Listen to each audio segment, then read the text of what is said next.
The happiness of your life depends upon the quality of your thoughts. Therefore, guard accordingly and take care that you entertain no notions unsuitable to virtue and reasonable nature.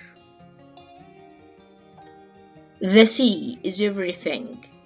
It covers 7/10 of the terrestrial globe. Its breath is pure and healthy. It is an immense desert where man is never lonely, for he feels life stirring on all sides. The mind, in proportion as it is cut off from free communication with nature, with revelation, with God, with itself, loses its life, just as the body droops when debarred from the air and the cheering light from heaven.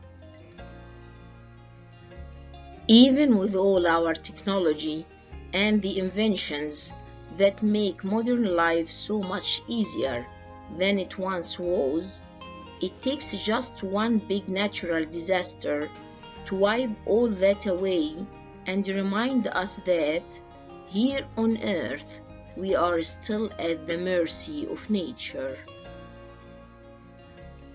Rain is grace. Rain is the sky descending to the earth. Without rain, there would be no life. And this, our life exempt from public haunt, finds tongues in trees, books in the running brooks, sermons in stones, and the good in everything. All my life through, the new sights of nature made me rejoice like a child.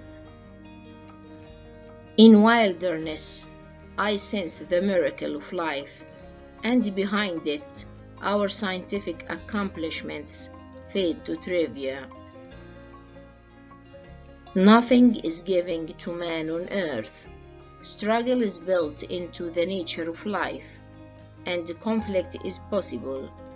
The hero is the man who lets no obstacle prevent him from pursuing the values he has chosen.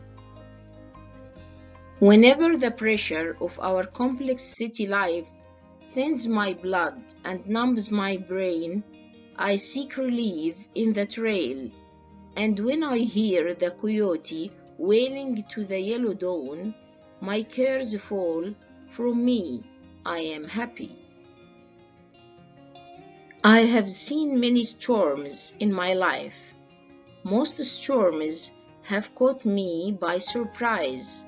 I had to learn very quickly to look further and understand that I am not capable of controlling the weather, to exercise the art of patience, and to respect the fury of nature.